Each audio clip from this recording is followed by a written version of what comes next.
Rebonsoir à tous, nous sommes toujours dans Metamorphosis School, l'école de la transformation, et nous terminons avec ce deuxième épisode dans la même soirée. Rappelez-vous, je vous devais un deuxième épisode ou un quatrième épisode, chose promise, chose due. Nous terminons cette semaine de feu, où nous entretenons le feu de la prière avec un dernier sujet qui n'est pas des moindres, à savoir comme si Jésus lui-même le demandait. Je répète, comme si Jésus lui-même le demandait. Bien évidemment, vous l'avez compris, nous allons parler de l'autorité en Christ, l'autorité que notre identité en Christ nous confère. Parce que rappelez-vous, l'identité est liée à l'autorité. L'autorité que vous avez émane de l'identité que Christ vous a donnée depuis que vous l'avez reçu comme Sauveur et Seigneur. Alors pendant les quelques minutes qui nous restent, nous allons débattre sur ce sujet. Nous allons prendre quelques minutes également pour prier. Je ne vais pas aller plus loin. On va directement rentrer dans le vif du sujet. Et commençons d'abord bien évidemment par rendre grâce à Dieu. Père de grâce, nous te disons merci. Nous bénissons ton nom. Merci pour ce dernier épisode de la semaine. Merci de ce que tu vas nous parler, nous enseigner. Tu vas surtout nous édifier. Merci de ce que tu vas former Christ en nous, Père, à travers cet enseignement. Accorde-nous la grâce de saisir la portée de l'autorité que nous avons en Christ. Accorde-nous la grâce d'être conscients de notre identité en Christ dans le seul but que nous puissions demander des choses comme si c'était Jésus qui les demandait. Père de grâce, inspire nos paroles et nos pensées et dirige-nous conformément à ta volonté. Nous promettons de te rendre toute la gloire. Dans le nom précieux de Jésus-Christ, nous t'avons prié. Que quelqu'un dise Amen. Avant de poursuivre, on partage cette dernière vidéo de la semaine sur tous les réseaux, X, Trend, Instagram, Facebook, WhatsApp, TikTok, partout, parce que je sais que cette vidéo édifiera un grand nombre de personnes dans ton entourage. Comme si Jésus lui-même le demandait, le sujet est donné. Nous avons 3 références bibliques. La première, nous la retrouvons dans Marc chapitre 16, verset 15 jusqu'au verset 18. La Bible dit ceci. Puis il leur dit, en parlant de Jésus, allez par tout le monde et prêchez la bonne nouvelle à toute la création. Celui qui croira et qui sera baptisé sera sauvé, mais celui qui ne croira pas sera condamné. Voici les miracles qui accompagneront ceux qui auront cru. En mon nom, ils chasseront des démons, ils parleront de nouvelles langues, ils saisiront des serpents. S'ils boivent quelques breuvages mortels, il ne leur fera point de mal. Ils imposeront les mains aux malades et les malades seront guéris. Jean chapitre 14, verset 12 jusqu'au verset 14. En vérité, je vous le dis, c'est Jésus qui parle, celui qui croit en moi fera aussi les œuvres que je fais, et il en fera de plus grandes, parce que je m'en vais au Père, et tout ce que vous demanderez en mon nom, vous entendez ça? Tout ce que vous demanderez en mon nom, je le ferai afin que le Père soit glorifié dans le Fils. Cette parole est puissante. Je répète, afin que le Père soit glorifié dans le Fils. Si vous demandez quelque chose en mon nom, je le ferai. Jean chapitre 15, verset 16, la Bible dit ceci, c'est toujours Jésus qui parle, ce n'est pas vous qui m'avez choisi, mais moi, je vous ai choisi et je vous ai établi afin que vous alliez et que vous portiez du fruit et que votre fruit demeure, afin que ce que vous demanderez au Père en mon nom, il vous le donne. Que quelqu'un dise Amen. Alors de prime abord, j'aimerais rentrer dans le vif du sujet en vous donnant le premier point et en vous disant que l'autorité en Christ vous est donnée par l'œuvre de Christ. Je répète, l'autorité que vous avez en Christ vous est donnée par l'œuvre de Christ. Voilà pourquoi la Bible dit cette parole qui est juste formidable dans Jean chapitre 1, un passage que je répète souvent ici à Metamorphosis School, Jean chapitre 1 verset 12, mais à tous ceux qui l'ont reçu. Ici, l'apôtre Jean nous parle de la lumière de la parole de Dieu. Rappelez-vous, elle est venue parmi les siens, donc la lumière de la parole est venue parmi les siens, et les siens ne l'ont point reçue, mais à tous ceux qui l'ont reçu, qui croient en son nom, elle leur a donné le pouvoir. Rappelez-vous, ce mot pouvoir ici, c'est un terme juridique, c'est le terme exousia, qui signifie littéralement, elle leur a donné l'autorité légale de devenir enfants de Dieu.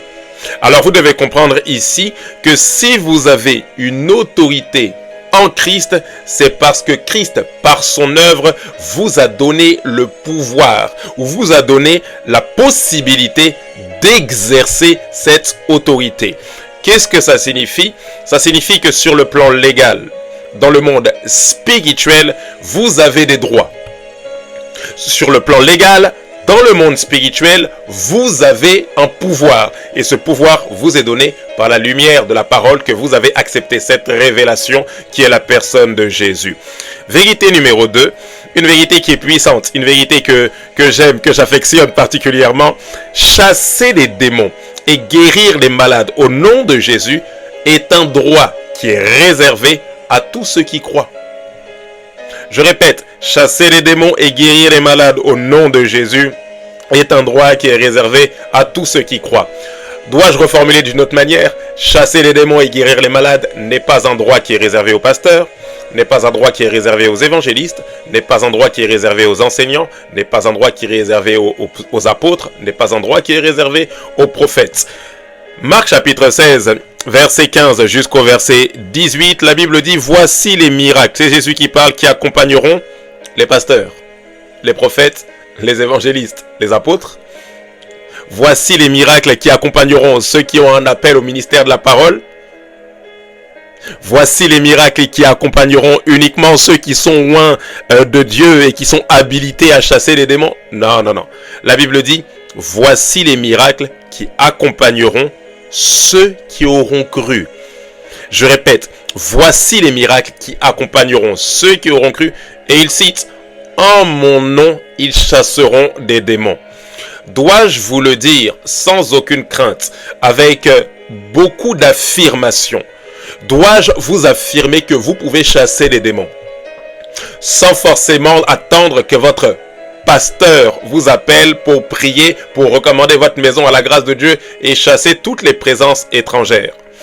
Dois-je vous rappeler que vous avez reçu une autorité qui vous a été conférée, pas par votre pasteur, pas par votre église locale, mais qui vous a été conférée par la personne de Jésus-Christ. Jésus-Christ ayant reçu tout pouvoir par son sacrifice, par son œuvre, il vous a donné l'autorité.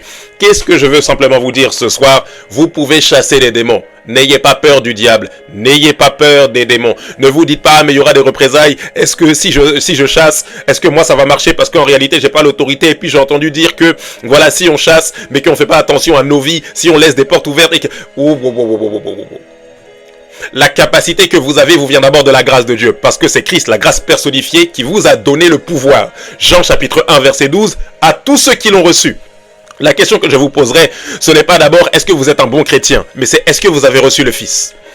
C'est pas est-ce que vous êtes un bon chrétien, mais c'est est-ce que vous avez été révélé par la parole, la lumière de la parole. Est-ce que la personne de Jésus s'est révélée à vous?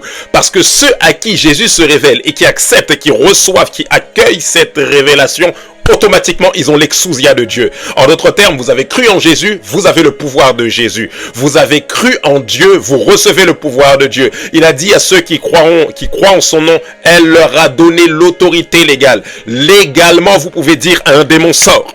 Au nom de Jésus. Légalement, vous pouvez chasser un démon. Légalement, vous pouvez chasser la maladie. Il a dit, ils imposeront les mains aux malades. Oh, je ne sais pas si on aura le temps de parler de ça. Mais il dit, vous chasserez les démons. C'est-à-dire, au nom de Jésus, vous chassez et vous imposez les mains pour que les malades soient guéris. Parce que lorsque je chasse, je n'ai pas forcément besoin d'imposer les mains. Parce que en chassant, je ne fais pas rentrer la vie. Mais en chassant, je chasse une présence. Mais lorsque je fais rentrer la vie, alors j'impose la main pour que la guérison rentre dans le corps de la personne. Parce que j'ai reçu l'autorité de pouvoir le faire. Cette autorité ne me vient pas de moi. Je ne guéris pas les malades parce que j'ai la capacité en moi-même de le faire. Mais je les guéris parce que j'ai reçu l'exousia qui me donne le droit. Vous entendez ça? Vous faites face à une personne qui est malade dans votre famille. Face à une personne qui est malade dans votre foyer. Vous voyez une personne qui commence à avoir des symptômes bizarres, ou peut-être même vous-même, vous sentez que vous commencez à avoir des symptômes un peu bizarres dans le corps. Vous avez le droit et de vous imposer les mains à vous-même et d'imposer les mains à la personne. C'est un droit. J'aimerais ce soir que vous voyez les privilèges que le Seigneur vous a donnés par son œuvre comme des droits légaux. Ça veut dire que chasser les démons, guérir les malades, doit devenir pour nous en tant qu'enfants de Dieu quelque chose de banal. Ça fait partie des avant-goûts que le Seigneur a donné à tous ceux qui ont cru. Nous ne manifestons pas la totalité de l'héritage, mais sur la terre, dès maintenant, le Seigneur nous a donné par la personne du Saint-Esprit, de pouvoir bénéficier, être les bénéficiaires d'un avant-goût. Et dans cet avant-goût, il y a la guérison des malades. Guérison en espérance d'un corps glorifié, ressuscité. Alors en guérissant, je vous rappelle que Jésus-Christ reviendra, et lorsqu'il reviendra, il vous donnera un corps glorifié. Il dit, vous chasserez les démons. Vous démontrerez que celui qui a le pouvoir au son de sa parole, au son de sa voix, c'est Jésus, et ce même Jésus habite en vous. Si vous avez reçu Christ qui est la parole personnifiée, cette même parole, de la même manière que Jésus s'est levé en disant littéralement à la mer, tais-toi. Littéralement, oh, je ne sais pas si je dois le dire, mais c'est littéralement ferme ta bouche. Littéralement, il dit à la tempête, ferme la bouche. C'est-à-dire que le vent commence à agiter la mer. Et Jésus, par un décret, parce qu'il est la parole personnifiée, il dit à la tempête, silence. Je ne veux plus t'entendre. Shut up. Oh oui, c'est littéralement ça.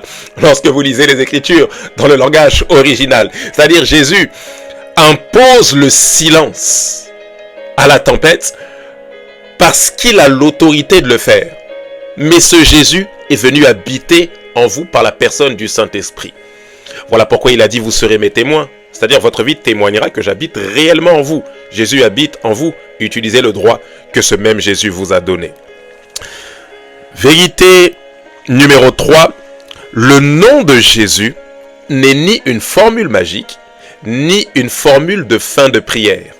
Je répète, le nom de Jésus n'est ni une formule magique, ni une formule de fin de prière. Ce n'est pas, bon, je prie et puis comme je vois que tous les chrétiens terminent leur prière par au nom de Jésus, Amen, alors je termine aussi mes prières par au nom de Jésus, Amen. Le nom de Jésus n'est pas non plus une formule magique qui fait que j'adresse des demandes au Seigneur comme bon me semble. Voilà, j'ai envie de dire au nom de Jésus ça, au nom de Jésus. Non, non, non, non, non. C'est pas une formule magique. C'est pas il faut que je le dise pour que ça marche. Vous devez comprendre une chose, le nom de Jésus renferme deux réalités. À la fois son identité, sa personne, ce qu'il est, sa nature, mais également son œuvre. Ce qu'il est, c'est-à-dire, il est Dieu. Il est cette parole qui a été faite chair. Rappelez-vous ce que la parole de Dieu déclare dans Philippiens chapitre 2, verset 4 jusqu'au verset 11. Ayez en vous les sentiments qui étaient en Christ, lequel existant en forme de Dieu n'a point regardé comme une proie arrachée. Il n'a pas considéré sa condition divine. Ici, l'apôtre Paul, lorsqu'il s'adresse aux chrétiens de Philippe, il est en train de nous révéler l'identité éternelle de ce Jésus.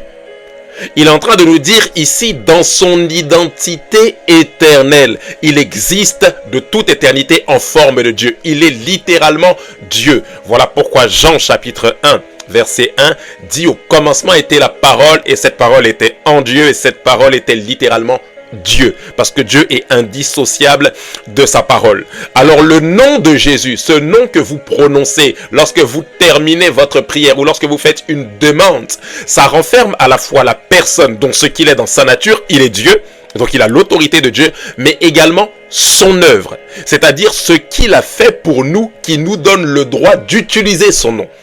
Vous entendez ça? Il est Dieu, donc il a l'autorité, mais pour nous donner cette autorité, il fallait qu'il accomplisse une œuvre de rédemption pour nous racheter.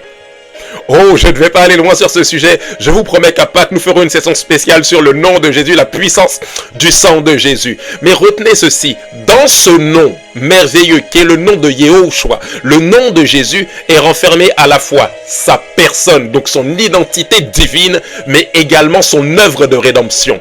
Ce qui fait que aujourd'hui, lorsque vous adressez une demande au nom de Jésus, c'est comme si vous étiez en train de dire à l'entité à laquelle vous vous adressez, que ce soit au Père à qui vous demandez, ou un démon que vous chassez, ou une maladie que vous guérissez, vous êtes en train de dire à la maladie, je t'ordonne de quitter ce corps comme si c'était Jésus qui le demandait.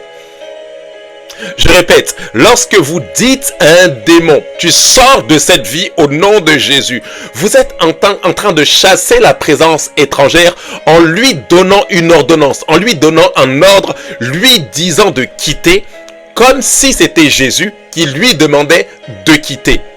Alors l'entité à laquelle vous vous adressez est obligée de s'exécuter parce que Christ a toute autorité.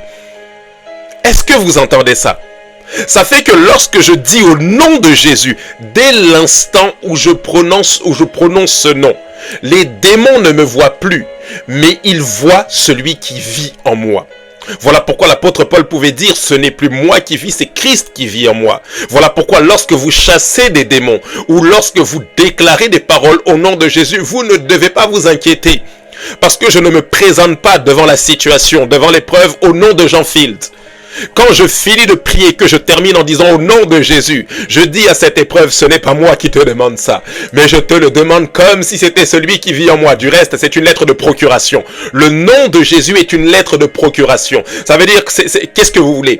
La guérison d'un malade, c'est dans la lettre de procuration. Vous avez le droit de la demander au nom de Jésus. Chasser des démons, vous avez le droit de le faire au nom de Jésus. Réprimer les œuvres du royaume des ténèbres, vous avez le droit de le faire au nom de Jésus. C'est compris dans son nom, parce que dans son nom est renfermé à la fois son identité, mais également son œuvre. Je répète, demander au nom de Jésus, c'est demander qu'une entité s'exécute au son de votre voix, comme si c'était Jésus qui demandait à cette entité de s'exécuter. Au nom de Jésus, je demande que toute œuvre du royaume des ténèbres cesse. Je demande ça comme si c'était Jésus qui le demandait. Quelle révélation puissante! Je ne me présente pas en tant que moi, mais je me présente au nom d'une personne. Je me présente devant telle épreuve, devant tel problème financier. Je me présente devant tel malade. Je me présente devant tel démon, comme si c'était Jésus qui était devant cette personne. Vérité numéro 4. Il existe deux voies par lesquelles vous pouvez parler au nom de Jésus. Il existe deux voies par lesquelles vous pouvez parler au nom de Jésus. La première, c'est la voie de la demande adressée au Père. Et vous le retrouvez dans Jean chapitre 15, verset 16. Ici, Jésus dit, tout ce que vous demanderez au Père dans mon nom, en mon nom. Ici, on est dans le cadre d'une requête adressée au Père. Qu'est-ce que vous voulez demander à votre Père qu'il pourvoie à vos besoins? Notre Père, donne-nous aujourd'hui notre pain quotidien. Père de grâce, j'ai besoin de telle somme d'argent. Je te demande ça au nom de Jésus. Je te demande ça comme si c'était ton fils Jésus qui te le demandait. Exauce-moi, Père, au nom de Jésus.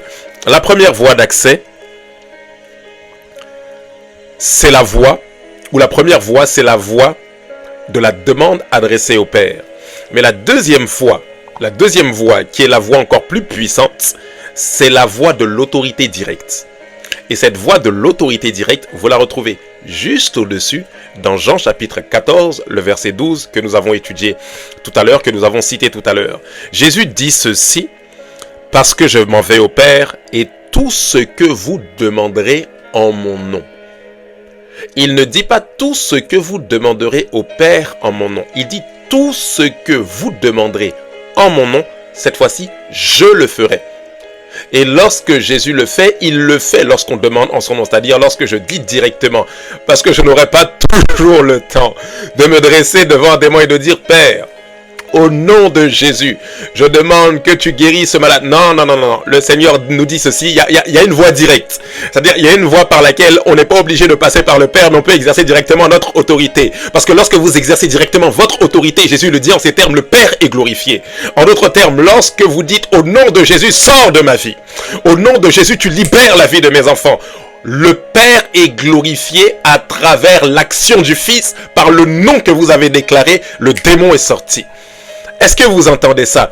Des fois, vous n'aurez pas le temps de dire « Père de grâce, je te donne... » Non. Des fois, ça sera direct. Le cas sera devant vous. Vous n'aurez pas le temps de fermer les yeux, de prier. Vous devrez déclarer. Et lorsque vous déclarez que la chose s'exécute automatiquement, le Fils glorifie le Père. Voilà pourquoi Jésus dit ceci, afin que le Père soit glorifié. Mais où ça?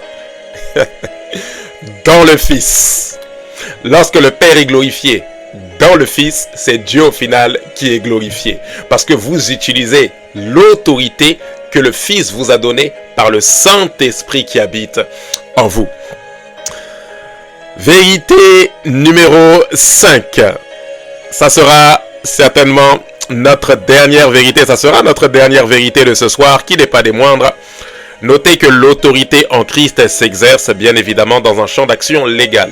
Je ne cesserai jamais assez de vous le répéter. Ça veut dire que Dieu n'est pas notre camarade. Je répète, l'autorité en Christ s'exerce dans un champ d'action légal. Dieu n'est pas celui qui est là pour répondre à tous nos besoins, qui est là pour répondre à tous nos caprices. Vous devez le noter, vous ne pouvez pas demander à Dieu d'exaucer tous vos caprices au nom de Jésus. Dieu n'est pas là pour exécuter nos caprices, il est là pour exécuter sa volonté à travers nos vies. Le Père n'est pas là pour suivre nos plans. Le Père suit un plan tout tracé par lui-même depuis toute l'éternité. De toute éternité, le Père a un plan tout tracé en ce qui concerne l'humanité. Alors si le Seigneur a son plan, il ne va pas déroger à ses principes ou il ne va pas s'écarter de son plan pour exécuter même pas nos plans, nos caprices. Dieu n'est pas là pour exécuter nos caprices, Dieu n'est pas là pour exécuter nos plans. Alors même si nous demandons au nom de Jésus, si ça ne colle pas avec le plan du Père pour notre vie, alors le Père n'a aucun intérêt de nous exaucer. Dieu ne nous a pas créés pour que tous nos caprices soient pourvus. Dieu ne nous a pas créés pour exécuter ou pour exaucer tous nos petits caprices. Non, non, non. Dieu a une volonté parfaite. Rappelez-vous, Romains 12.2, renouvellement d'intelligence, afin de discerner la volonté de Dieu, ce qui est bon, agréable et parfait. Il y a une volonté parfaite du Père, afin de pouvoir manifester cette volonté, nous devons prier, rappelez-vous, en accord avec la volonté de Dieu. Alors, il existe un champ d'action légal. Je ne peux pas dire, telle Mercedes, elle m'appartient, même si c'est la Mercedes de mon voisin, finalement, elle m'appartient. À moins que Dieu vous donne la conviction que ce voisin va avoir à cœur de vous donner la voiture. Mais vous ne pouvez pas dire, voilà, telle voiture m'appartient, telle fille m'appartient, tu m'appartiens au nom de Jésus. Non, non, non, non, non. Ça, c'est un petit fanatisme un peu bizarroïde. Le nom de Jésus s'exerce dans un champ d'action légal. Donc, on ne demande pas au Seigneur d'exaucer tous nos petits caprices ou toutes nos petites convoitises. Non, non, non. On crucifie la chair et on marche selon l'esprit. Mais bien plus, vous devez comprendre que les démons vous sont soumis. On est dans le cadre ici de l'autorité en Christ. Les démons vous sont soumis parce que vous-même vous êtes soumis. Rappelez-vous que lorsque vous énoncez un décret ou lorsque vous proclamez, lorsque vous déclarez quelque chose au nom de Jésus, c'est comme si c'était Jésus qui le demandait. Et les démons sont soumis à Jésus. Mais comment voulez-vous que les démons soient soumis au son de votre voix si vous-même vous n'êtes pas soumis à celui à qui les démons eux-mêmes sont soumis? Est-ce que vous comprenez ça? Voilà pourquoi Jacques chapitre 4 verset 7 nous dit ceci: « Soumettez-vous donc à Dieu et résistez au diable et il fuira loin de vous. » Le principe de la résistance au diable réside dans la soumission à Dieu. En d'autres termes, les démons nous sont soumis et fuient loin de nous. Les démons sont chassés parce que nous nous soumettons à celui qui a le pouvoir de les chasser. Vous n'avez pas la possibilité de chasser un démon. Vous n'avez pas la capacité de le faire. Cette capacité vous a été donnée par l'autorité légale que Christ vous a conférée à travers l'œuvre de la croix. Vous devez le comprendre, Christ est la parole de Dieu. Mais chasser des démons au nom de la parole sans être soumis à cette parole ne sera d'aucune efficacité pour votre vie. Lorsque vous dites aucune efficacité à travers votre vie. Lorsque vous dites à un démon, je te chasse au nom de Jésus, vous êtes en train de lui dire, je te chasse au nom de la parole de Dieu. Mais comment est-ce que je peux demander à un démon qui est rebelle à la parole, quand bien même il y est soumis parce qu'il n'a pas d'autre choix que de fuir devant la présence de Christ? Voilà pourquoi lorsque le Fils de Dieu est venu face au démoniaque, les démons qui étaient en train d'agiter le démoniaque étaient en train de dire, qu'y a-t-il entre toi et nous? Est-ce que tu es venu pour nous tourmenter? Ils savent déjà que lorsque le Fils vient, c'est pour les tourmenter. Mais comment pouvez-vous, face à des personnes qui ont choisi d'être rebelles à Dieu, des entités démoniaques qui ont choisi d'être rebelles à Dieu, parce que le dragon a entraîné un tiers des étoiles, des anges du ciel dans sa chute, dans sa rébellion, comment, tout en étant vous-même rebelle à l'obéissance à la parole de Dieu, vous pouvez chasser des personnes qui se sont rebellées contre Dieu? Ça fait rebelle contre rebelle. Non, non, non, vous marchez dans la même équipe. Alors vous devez comprendre qu'en termes d'autorité, la puissance ne réside pas dans le nom que vous prononcez, mais la puissance réside dans la vie qui se dégage de vous. Plus vous manifestez Christ et plus les démons se soumettent au Christ qui se manifeste à travers votre vie. Sinon, posez-vous la question, au nom de qui Jésus chassait les démons? Jésus ne chassait pas des démons au nom de Jésus, il était lui-même le Christ qui chassait les démons. Alors il disait démon sort sans dire au nom de Jésus puisqu'il était Jésus lui-même. Alors pourquoi les démons obéissaient alors que Christ ne disait pas au nom de Jésus? Ils obéissaient tout simplement parce que Christ incarnait l'autorité. Ainsi vous comprenez que la puissance ne réside pas dans la formulation du nom, mais la puissance réside dans l'autorité de la personne. Voilà pourquoi, je le répète, l'apôtre Paul dit, ce n'est plus moi qui vis, mais Christ qui vit en moi. Alors si Christ vit en vous, c'est lui qui doit se manifester à travers vous. De manière simple, qu'est-ce que vous devez comprendre? Vous ne pourrez pas chasser des démons si vous utilisez les armes du diable. Les armes de la colère excessive sans repentance. Les armes de l'amertume, de la jalousie. Les armes de la peur. Les armes du doute. Les armes de la division pour mieux régner. Les armes de la méchanceté. Vous ne pouvez pas à la fois être mesquin dans votre attitude et en même temps demander à ce qu'un démon qui est lui-même mesquin, lui-même méchant, de sortir au nom de Jésus. Il n'y aura pas de poids dans vos paroles parce que vous n'incarnez pas l'identité que vous êtes censé incarner. Ainsi, vous comprenez que l'autorité vous est conférée parce que vous-même, vous êtes soumis à celui qui vous a donné l'autorité. J'espère que ça va pour ce soir. Ça fait beaucoup d'informations, 2 vidéos d'affilée et beaucoup d'informations qui ont été données. Prenez le temps de réécouter toutes ces vidéos qui ont été données durant toute cette semaine. Mais j'aimerais prier pendant 1 minute avec vous pour clôturer cette semaine. Excellent Père de grâce et d'amour. Lebras kete hinda bashande lebros sikatayande. Etokos ikatabrash endeke yeremandoko hinda kahota kiandeke yerebashande. Excellent Père de grâce et d'amour, Seigneur, augmente la soif de la prière. Intensifie la soif. Seigneur, ranime une flamme qui était en train de s'éteindre. Ranime une flamme qui avait diminué dans le cœur de quelqu'un. Et accorde-nous la grâce d'être en feu en ce qui concerne lorsqu'il s'agit de prier. Donne-nous d'être en permanence en feu dans le seul but que nous puissions dégager une présence sans précédent de nos vies, de notre sein, comme tu le dis dans ta parole, dans le seul but que cette présence fasse jaillir des fleuves d'eau vive. Seigneur, que ce soit en langue ou en langue intelligible, accorde-nous la grâce, Père, de manifester ce feu pour la prière, que ce soit des prières dévotionnelles, que ce soit des prières d'intercession, que ce soit des prières d'autorité, quel que soit le contexte. Donne-nous de jouir de cette lettre de procuration et de prendre plaisir à te demander des choses comme si c'était Jésus qui les demandait. Donne-nous de prendre plaisir à chasser des démons comme si c'était Jésus qui les chassait. Donne-nous de prendre plaisir à imposer les mains malades et de voir les malades guéris comme si c'était Jésus qui les guérissait. Père de grâce, donne-nous d'entendre ces choses et par-dessus tout de les mettre en pratique. Nous bénissons ton nom pour les 2 épisodes de ce soir. Nous te rendons toute la louange, toute l'honneur et toute la gloire, Père. Dans le nom précieux de Jésus-Christ, nous t'avons prié. Que quelqu'un dise Amen, Amen, Amen. Bonne soirée à vous, Dieu vous bénisse. On se donne rendez-vous la semaine prochaine. À très bientôt avec Metamorphosis School, l'école de la transformation. Bye bye.